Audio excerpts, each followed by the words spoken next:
Cadáveres de asesinados y quemados descubiertos en el Boulevard El Naranjo eran del administrador de un edificio de la Zona 1 y sus guardias.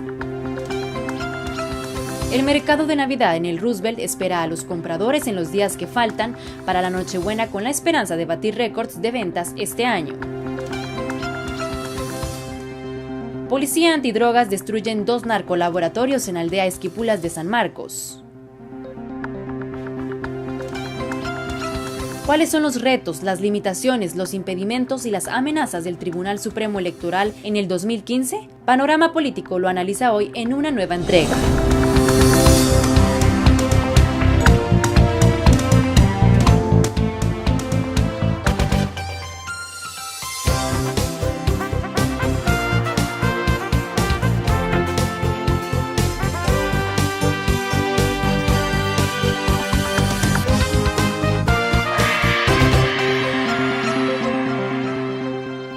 Buenas noches, bienvenidos a la única emisión de Noticiero Guatevisión de hoy sábado 20 de diciembre de 2014. Soy Melanie González y le doy las gracias por permitirme entrar a su hogar. Empezamos. Las investigaciones sobre los crímenes de 3 hombres ya están dando su fruto. Gracias a las grabaciones de las cámaras de videovigilancia, las autoridades realizaron el primer allanamiento para dar con los responsables. Esta mañana se realizó un allanamiento en la zona 1 de la capital como resultado de las investigaciones sobre el hallazgo de 3 cadáveres carbonizados que fueron abandonados en el Boulevard Naranjo, zona 4 de Misco.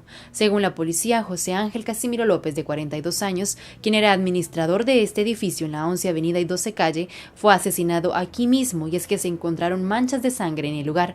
Las otras 2 personas eran guardias privados que resguardaban el inmueble donde laboraba Casimiro López y se les conocía como Jairo y Esdras. Según la policía, el vehículo que encontraron quemado en la zona 6 pertenecía a Casimiro López. El Instituto Nacional de Electrificación anunció la activación de un plan de emergencia durante las fiestas de fin de año. Consiste en que el personal de turno en las plantas hidroeléctricas estará en vigilancia y atención de eventuales fallas que puedan presentarse. Además, la División Especial del INDE brindará seguridad a las 9 plantas y subestaciones de todo el país. Por otra parte, para dar mayor agilidad a cualquier contingencia, se contará con una flotilla de vehículos.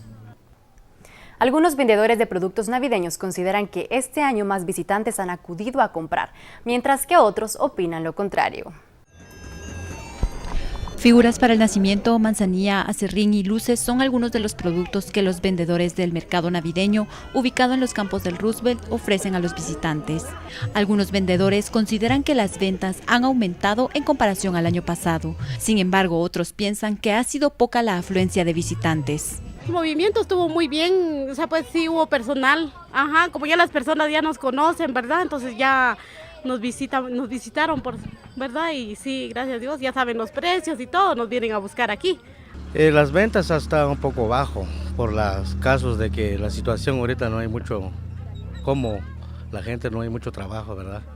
Y es por eso de que ha estado bajo las ventas. De acuerdo a los locatarios, la seguridad en el mercado ha contribuido a que los visiten más. Hay seguridad, andan policías rondando todo el lugar para que todas las personas estén seguras y puedan comprar.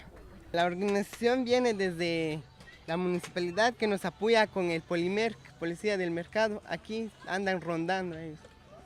Sin embargo, Guatevisión no vio ningún agente de la policía rondando por los pasillos del mercado. Por una Guatemala en paz, Silvia María Corzo y Juan Carlos Pérez.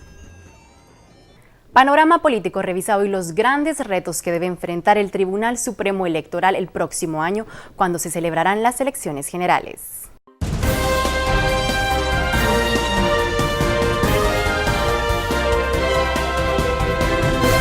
Buenas noches, me acompañan los periodistas Lourdes Hércules, Miguel Salay, Carolina Leverón y Otto Ángel, nuestro jefe de redacción. Hoy hablaremos de un tema muy importante y se trata del rol del Tribunal Supremo Electoral de cara a las elecciones del próximo año, donde se celebrará uno de los eventos políticos más importantes para nuestro país. Comencemos con Miguel analizando esas deficiencias las cuales atraviesa el Tribunal Supremo Electoral y las dificultades y los retos para el próximo año.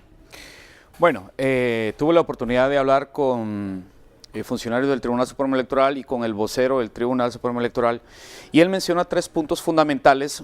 Uno, es el déficit presupuestario que afronta el tribunal, que es aproximadamente de 228 millones de quetzales para el proceso electoral 2015. Entre otras cosas, menciona también cómo van a tratar de frenar o crear un programa o un plan de prevención para evitar la conflictividad social en las comunidades que ya tuvieron estas incidencias en las elecciones 2011. Y por otra parte, que es lo más importante, es la independencia de las decisiones del Tribunal Supremo Electoral. ¿Cómo es que otros organismos como la Corte Suprema de Justicia y la Corte de Constitucionalidad muchas veces coartan las decisiones del Tribunal Supremo, que debiese ser supremo e independiente, pero por ahí las decisiones no son propias, sino también dependen de otras instituciones como las que acabo de mencionar? Gracias, Miguel. Precisamente hablando de este tema de incrementar las sanciones y de fortalecer al Tribunal Supremo Electoral y que de verdad sea supremo, Lourdes, tú realizaste un reportaje donde se habla de cuáles son las proyecciones para los próximos años de mejorar y fortalecer al tribunal. ¿Cuáles son esas situaciones? En este sentido, muchas de las deficiencias que tiene nuestro actual sistema de partidos políticos podrían ser reducidas a través de una reforma a la ley electoral y de partidos políticos. Pero hablemos, ¿existe voluntad política? Los datos hablan por sí solos. Una iniciativa para reformar esta ley fue presentada en el Congreso de la República el 24 de octubre del 2013. Después de haber dado la segunda lectura, esta fue engavetada y desde hace más de un año no pasa de ahí. Entonces, volvamos a preguntarnos, ¿existe voluntad política? En el tema, por ejemplo, de las sanciones, hemos criticado muchas veces de por qué $125 es lo que tiene que cobrar el Tribunal Supremo Electoral a los partidos por hacer campaña anticipada. Es un dato que, por ejemplo, ya está desactualizado, pero claro, a los partidos no les conviene, por ejemplo, modificar esta sanción. Entonces, se vuelve hasta cierto punto como un círculo vicioso. Y de ellos es que depende precisamente realizar estos cambios y no solo al tema de las sanciones por lo que están haciendo mal, sino también por otro tipo de actividades que deben regularse de los partidos políticos, como cuáles, Lourdes. Por ejemplo, el tema de que este año se haya suspendido a ciertos partidos políticos. Claro, los partidos políticos critican al Tribunal Supremo Electoral, pero el Tribunal Supremo Electoral en realidad tiene la potestad de hacerlo. Muchos critican de que no, en realidad no debería de ser esto, por ejemplo, una dictadura del Tribunal Supremo Electoral. Entonces, modificarlo y decir que se establezca en la ley que el Tribunal Supremo Electoral en realidad sí lo podría hacer, pero a los partidos políticos este tema no les conviene. Exacto. Gracias, Lourdes. Carolina, tú investigaste respecto al tema de la judicialización de los procesos, básicamente la politización de la justicia, hablando en términos electorales. Y esto pues va de la mano con lo que mencionaban los compañeros, porque precisamente esa falta de fortaleza, esa falta de colmillo del Tribunal Supremo Electoral en cuestiones de sanciones se transforman al final en un libertinaje de acciones legales de los partidos políticos a modo de precisamente impedir que el tribunal cumpla su función. Así es, Gladys. Nosotros acudimos para este trabajo periodístico a las memorias electorales del proceso electoral de 2011 y ahí encontramos que solo en este proceso se presentaron 645 entre recursos de amparo, apelaciones que iban en contra de las decisiones del Tribunal Supremo Electoral por parte de los partidos políticos. El problema aquí es de que me decía un ex magistrado suplente, Minor Park, que efectivamente los problemas de que el hecho de que sean otras cortes las que reafirmen o confirmen resoluciones del Tribunal Supremo Electoral le resta credibilidad y lo debilita de alguna forma, pero la apelación y el amparo son finalmente derechos de cualquier ciudadano quien se ve afectado en sus derechos políticos. Cuando se cae se comienzan a politizar las decisiones judiciales por el abuso de estos recursos que plantean los partidos políticos, es ahí donde se detecta el mayor problema, pues se afecta el trabajo de fiscalización del Tribunal Supremo Electoral. Gracias, Carolina. Otto, cerremos este bloque hablando de cómo queda la población frente a todas estas deficiencias que hemos estado hablando. ¿En qué le afecta un Tribunal Supremo Electoral sin las herramientas y unos partidos políticos bastante adelantados? Claro, a ver, revisemos esta semana. La tarima de un acto de campaña colapsó, provocando la muerte de un niño. Unos minutos antes, el candidato de un partido había estado ahí. El colapso ocurrió cuando los organizadores llamaron a un sorteo de motocicletas, es decir, que un niño murió por la necesidad de una moto. Al enterarse del hecho, otro candidato muy cerca en Quetzaltenango criticó a su contendiente. Usted se va a imaginar todas las cosas que le habrá dicho. En respuesta, un medio muy cercano al primer candidato del que hemos hablado acusó al segundo candidato de hacer campaña anticipada. También se va a imaginar usted que dijo un montón de cosas muy bonitas del otro candidato.